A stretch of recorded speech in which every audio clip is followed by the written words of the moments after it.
Os anjos são seres que têm fascinado a humanidade ao longo dos séculos, e sua representação na Bíblia é rica e multifacetada. Ao contrário da crença popular de que os anjos são espíritos de pessoas falecidas, a Bíblia afirma que os anjos constituem uma classe distinta de seres criados por Deus. Desde o Antigo Testamento até o Novo Testamento, os anjos aparecem em diversas ocasiões, desempenhando papéis fundamentais no cumprimento do plano divino. A Bíblia não fornece um relato detalhado da criação dos anjos, mas há referências que sugerem que eles foram criados por Deus antes do mundo físico. Em Jó 38, 4, 7, Deus questiona Jó sobre onde ele estava quando o mundo foi criado, mencionando que as estrelas da alva juntas alegremente cantavam, e todos os filhos de Deus rejubilavam. Esta passagem é interpretada como uma referência aos anjos, sugerindo que eles já existiam antes da fundação do mundo, observando e celebrando o poder criativo de Deus. A Bíblia sugere uma hierarquia entre os anjos, com diferentes ordens e funções. Em Colossenses 1,16, Paulo menciona tronos, dominações, principados e potestades, interpretados por teólogos como diferentes níveis de autoridade entre os seres celestiais. Essa hierarquia é refletida nas diversas funções que os anjos desempenham nas Escrituras. Miguel e Gabriel, por exemplo, são mencionados por nome e têm missões específicas. Miguel é descrito como arcanjo em Judas 1,9, indicando sua posição elevada na hierarquia celestial. Além de Miguel e Gabriel, outros seres celestiais, como os querubins e os serafins, também são destacados. Os querubins, por exemplo, aparecem em Gênesis 3:24, guardando o caminho para a árvore da vida após a expulsão de Adão e Eva do jardim do Éden. Eles são frequentemente associados à guarda da santidade de Deus, sendo descritos em Ezequiel 1:10 com formas impressionantes e enigmáticas, refletindo o mistério e a majestade da presença divina. Os serafins são mencionados em Isaías 6:2-3, cercando o trono de Deus e proclamando incessantemente sua santidade. Uma das funções mais notórias dos anjos na Bíblia é a de mensageiros de Deus. O termo anjo vem da palavra grega angelos, que significa mensageiro. Episódios bíblicos ilustram essa função, como a aparição do anjo Gabriel a Maria, anunciando o nascimento de Jesus, Lucas 1:26-38. Além de mensageiros, os anjos também atuam como protetores. Em Salmo 91, 11 e 12, lemos: "Porque aos seus anjos dará ordem a teu respeito, para te guardarem em todos os teus caminhos." Essa função protetora é evidente em narrativas como a do anjo que livra Pedro da prisão. Atos 12, 7, 10. Os anjos também são retratados como guerreiros celestiais que defendem o reino de Deus contra as forças do mal. Um exemplo notório é a batalha entre o arcanjo Miguel e o dragão, em Apocalipse 12, 7, 9, onde Miguel lidera os anjos fiéis contra Satanás e seus seguidores. Esta batalha simboliza a luta cósmica entre o bem e o mal, e a vitória de Miguel confirma a supremacia de Deus sobre todas as coisas. Outro exemplo é encontrado em 2 Reis 19:35, onde um único anjo do Senhor destrói 185.000 soldados do exército assírio que cercavam Jerusalém, demonstrando o imenso poder dos anjos ao serviço de Deus. Os anjos inspiraram inúmeras obras de arte, literatura e música ao longo da história. No período medieval e renascentista, eram frequentemente retratados em pinturas e esculturas como seres belos, andrógenos, com asas majestosas e expressões serenas ou poderosas. Artistas como Fra Angelico, Botticelli e Rafael criaram algumas das imagens mais icônicas de anjos, influenciando a forma como são visualizados até hoje. Essas representações, embora nem sempre biblicamente exatas, capturam o fascínio humano pelo celestial e pelo divino. Na literatura, os anjos ocupam um lugar significativo, desde a Divina Comédia de Dante, onde guiam e protegem as almas em sua jornada espiritual, até Paraíso Perdido de John Milton, que detalha a rebelião de Satanás e a batalha entre os anjos. Embora os anjos sejam amplamente associados ao cristianismo, eles também aparecem em outras tradições religiosas, como no judaísmo e no islamismo. No judaísmo, além das referências bíblicas, a literatura rabínica posterior, como o Talmud e o Zohar, expande consideravelmente a doutrina angelológica. No islamismo, Os anjos desempenham um papel crucial como servos de Alá, sendo Gabriel, Jibril, o mais conhecido por sua revelação do Alcorão a Maomé. A relação entre anjos e humanidade, conforme descrita na Bíblia, é multifacetada e profundamente significativa. Os anjos são frequentemente vistos como intermediários entre Deus e os humanos, cumprindo ordens divinas que impactam diretamente a vida das pessoas. Essa relação é caracterizada por elementos de proteção, orientação e, em algumas circunstâncias, julgamento. O Salmo 8:4-6 nos oferece uma visão intrigante sobre a posição do homem em relação aos anjos. Que é o homem mortal, para que te lembres dele? E o filho do homem, para que o visites? Contudo, pouco menor o fizeste do que os anjos, e de glória e de honra o coroaste. Esta passagem reflete a humildade do ser humano em comparação com os anjos, que estão mais próximos de Deus em termos de poder e glória. No entanto, a teologia cristã também enfatiza que, apesar de sua posição exaltada, os anjos não foram criados à imagem de Deus como os humanos, conferindo à humanidade um papel único no plano divino. No Novo Testamento, a Epístola aos Hebreus revisita essa ideia ao se referir à encarnação de Cristo, que por um tempo foi feito um pouco menor do que os anjos, Hebreus 2:9, para que pudesse sofrer a morte por todos. Esta afirmação reflete o paradoxo da superioridade e da humildade de Cristo, que, apesar de ser o Filho de Deus, assumiu uma posição de servidão para cumprir o plano de redenção. Hebreus 1:14 descreve os anjos como espíritos ministradores, enviados para servir a favor dos que hão de herdar a salvação. Esta função dos anjos como servos dos eleitos reforça a ideia de que eles têm um papel ativo na vida dos crentes, ajudando-os a alcançar a salvação. Essa ideia é apoiada por várias narrativas bíblicas, como o resgate de Ló e sua família de Sodoma, Gênesis 19, e o anjo que fecha a boca dos leões na cova de Daniel, Daniel 6:22. Os anjos desempenharam papéis cruciais durante toda a vida de Jesus Cristo, desde o anúncio de seu nascimento até sua ressurreição e ascensão. Esses episódios sublinham a presença constante dos anjos ao longo do ministério terreno de Jesus, agindo como servos e mensageiros de Deus, cumprindo tarefas essenciais para o desdobramento do plano de salvação. Na teologia contemporânea, os anjos continuam a ser um tópico de interesse. Embora a secularização tenha reduzido o foco nessas figuras em alguns contextos, há um ressurgimento do interesse em anjos, particularmente em movimentos esotéricos e espiritualistas, que reinterpretam a natureza e a função desses seres de acordo com novas sensibilidades religiosas e culturais. No entanto, dentro da teologia cristã tradicional, os anjos ainda são vistos como agentes essenciais da vontade divina, desempenhando papéis cruciais na economia da salvação e na batalha espiritual ao longo da história humana. Apesar de sua majestade e poder, a Bíblia é clara ao afirmar que os anjos não devem ser adorados. Em Apocalipse 22 e 8:9, o apóstolo João tenta adorar o anjo que lhe mostrou as visões, mas o anjo o repreende dizendo: "Não faças isso. Sou teu conservo e de teus irmãos, os profetas, e dos que guardam as palavras deste livro. Adora a Deus."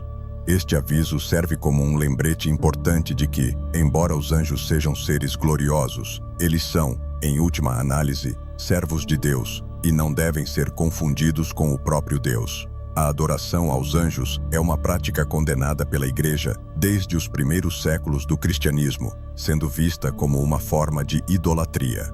Paulo adverte contra essa prática em Colossenses 2:18, onde fala sobre aqueles que insistem em se humilhar e adorar os anjos, alertando os crentes a manterem seu foco em Cristo, que é a cabeça de todo principado e potestade, Colossenses 2:10. A figura de Satanás é uma das mais intrigantes dentro da teologia cristã. Originalmente um anjo de luz, Satanás era conhecido por sua beleza e sabedoria, ocupando uma posição de destaque na hierarquia celestial. A Bíblia, embora não ofereça detalhes extensos sobre sua origem, nos dá vislumbres suficientes para entender a trajetória desse ser celestial que se tornou o maior adversário de Deus e da humanidade. No livro de Ezequiel, capítulo 28, encontramos uma das passagens mais detalhadas sobre a criação e a queda de Satanás. O texto, embora dirigido ao rei de Tiro, é amplamente interpretado como uma referência à queda de Lúcifer, devido às descrições simbólicas que vão além de um mero monarca humano. Ezequiel 28, 12, 15 descreve Satanás como o sinete da perfeição, cheio de sabedoria e formosura perfeita, e que ele foi criado como um querubim protetor. No entanto, o orgulho foi sua ruína. Perfeito eras nos teus caminhos, desde o dia em que foste criado, até que se achou iniquidade em ti.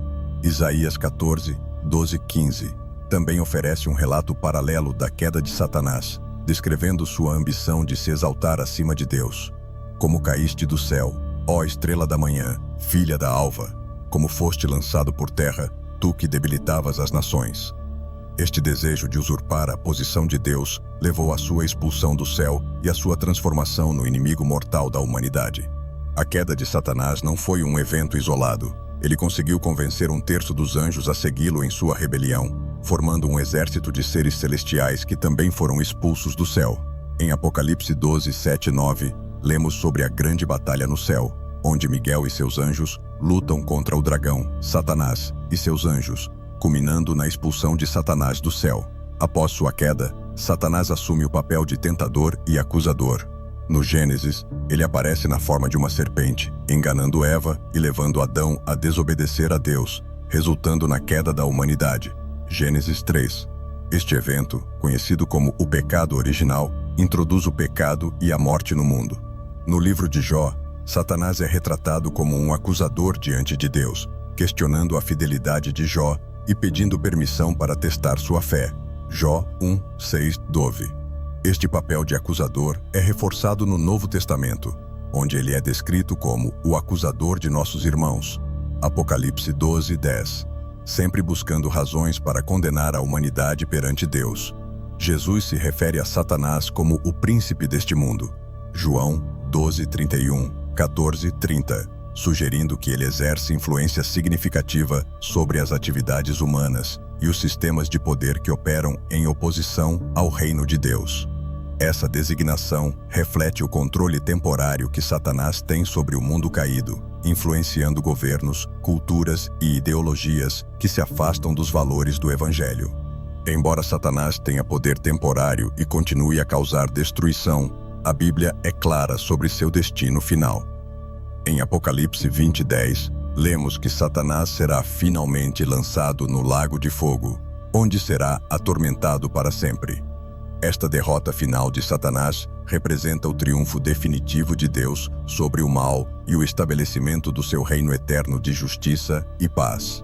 Miguel, frequentemente referido como o arcanjo, é uma figura de destaque na Bíblia, especialmente no contexto de batalhas espirituais e na proteção do povo de Deus.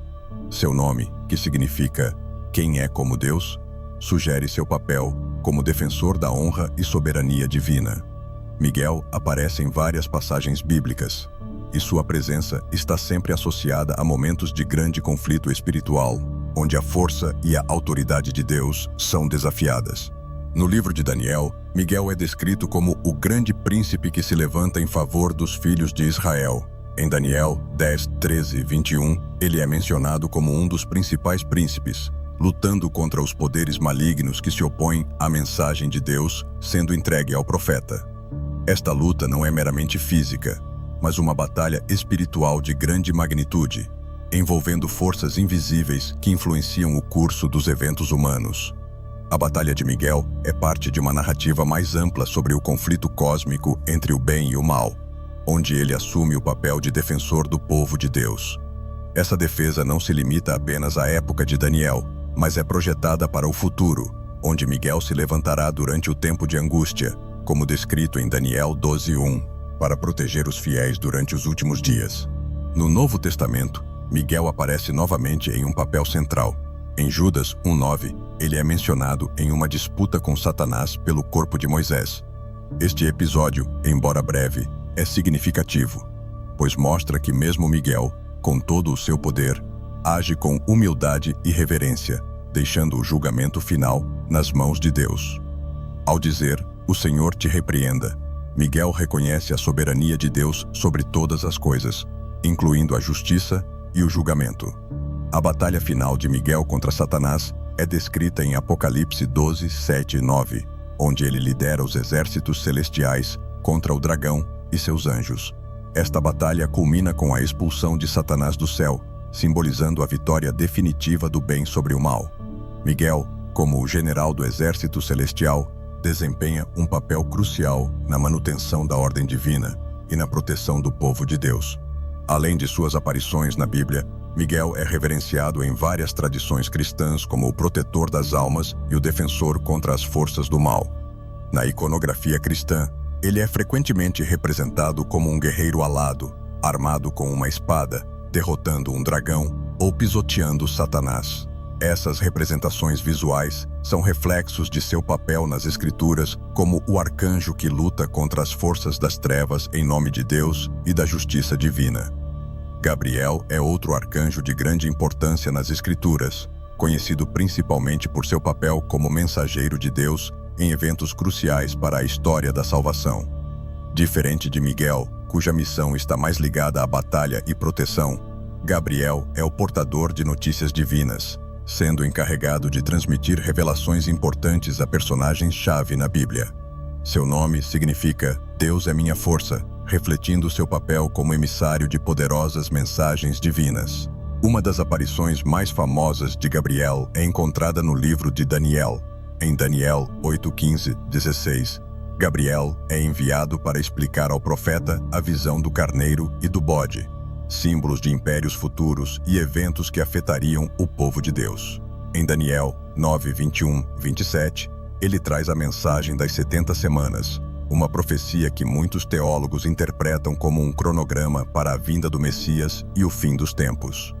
Outro momento marcante é a anunciação do nascimento de João Batista e de Jesus Cristo. Em Lucas 11-20, Gabriel aparece a Zacarias no templo, anunciando que sua esposa, Isabel, daria à luz a João, o precursor do Messias. 6 meses depois, Gabriel é enviado a Maria para anunciar que ela conceberia pelo Espírito Santo e daria à luz a Jesus, o Filho de Deus. Este evento, conhecido como a Anunciação, é um dos momentos mais celebrados no cristianismo e coloca Gabriel no centro da narrativa da salvação. Gabriel também é mencionado em textos apócrifos e em tradições judaicas e islâmicas. No Islã, por exemplo, Gabriel, ou Jibril, é o anjo que revelou o Alcorão a Maomé, reforçando seu papel universal como portador de revelações divinas. Na tradição cristã, Gabriel é frequentemente representado na arte sacra como um anjo belo e sereno, carregando um lírio, que simboliza a pureza, ou uma trombeta, que anuncia o juízo final. Essas representações enfatizam seu papel como anunciador das boas novas, mas também como aquele que prepara a humanidade para os grandes eventos escatológicos. O papel de Gabriel vai além de ser um simples mensageiro. Ele é um dos pilares da comunicação entre Deus e a humanidade. Sua presença em momentos decisivos da história bíblica destaca a importância de suas mensagens e o impacto que elas tiveram no curso dos eventos. Seja ao trazer consolo, advertências ou revelações sobre o futuro, Gabriel continua a ser uma figura central na compreensão de como Deus se comunica com seu povo. Abaddon, também conhecido como Apollyon, é uma figura enigmática mencionada no livro do Apocalipse. Seu nome, que significa destruição em hebraico e exterminador em grego, já nos dá uma pista sobre sua natureza e propósito. Abaddon é descrito como o anjo do abismo, um ser que lidera as forças destrutivas durante o período da Grande Tribulação, conforme narrado no Apocalipse 9:1-11. Ele é o líder dos demônios que emergem do abismo para atormentar a humanidade, mas sob a estrita permissão de Deus. A figura de Abaddon aparece durante o toque da quinta trombeta no Apocalipse. Neste momento, uma estrela caída do céu, interpretada por muitos como uma referência a um anjo caído, possivelmente Satanás, recebe a chave do abismo e libera os seres demoníacos que estavam presos ali. Estes seres, descritos como gafanhotos com poder de escorpiões, são liderados por Abaddon. Eles não têm permissão para matar, mas sim para atormentar aqueles que não têm o selo de Deus em suas testas. Este tormento é descrito como tão intenso que as pessoas desejarão a morte, mas a morte fugirá delas. Abaddon, como líder desses demônios, é visto como um instrumento da ira de Deus, usado para cumprir a justiça divina durante os últimos dias. Apesar de seu poder e da terrível missão que ele comanda, É importante notar que ele, assim como todas as outras criaturas, está sujeito à vontade de Deus. A chave do abismo, que lhe é dada temporariamente, demonstra que, em última análise, é Deus quem controla o tempo e o destino de todas as coisas, inclusive do mal. Abaddon só pode agir dentro dos limites que Deus estabelece, o que sublinha a soberania divina, mesmo em meio ao caos apocalíptico. O caráter destrutivo de Abaddon tem levado alguns teólogos a associá-lo diretamente com Satanás, sugerindo que ele poderia ser uma representação do próprio diabo em sua forma de exterminador. No entanto, essa interpretação é contestada, pois a Bíblia distingue entre Satanás e os outros anjos caídos, e Abaddon é claramente apresentado como uma entidade separada. É mais provável que ele seja um dos muitos anjos caídos que se tornaram líderes de hostes demoníacas, cada um com uma função específica dentro do reino das trevas. A existência de Abaddon também levanta questões sobre a natureza do mal e o papel que ele desempenha no plano divino. A Bíblia frequentemente retrata o mal não como uma força independente, mas como algo que está debaixo do controle de Deus, usado para testar, purificar e julgar. Nesse sentido, Abaddon não é apenas um destruidor, mas também um agente da justiça divina, cumprindo um papel específico no julgamento dos ímpios durante os últimos tempos. Isso nos lembra que, mesmo em meio à destruição e ao sofrimento, existe um propósito maior que se desenrola, dirigido pela mão soberana de Deus. A figura de Abaddon, com seu aspecto destrutivo e apocalíptico, inspirou diversas representações na literatura e na cultura popular. Na obra de John Milton, Paraíso Perdido, Abaddon é um dos anjos caídos que seguem Satanás em sua rebelião. Na cultura popular, Abaddon aparece em várias formas, desde personagens em romances de fantasia até vilões em séries de televisão e filmes, muitas vezes personificando o mal extremo ou o apocalipse iminente. Por fim, o destino de Abaddon, assim como o de Satanás e todos os anjos caídos, está selado. No final dos tempos, após o cumprimento de todos os eventos apocalípticos, ele será lançado no lago de fogo, onde será atormentado por toda a eternidade. Esta é a última e definitiva derrota do mal, e marca o estabelecimento final do reino de Deus. Abaddon, que começou como um ser de destruição, termina como um exemplo do triunfo da justiça e da santidade de Deus, que não permitirá que o mal prevaleça para sempre.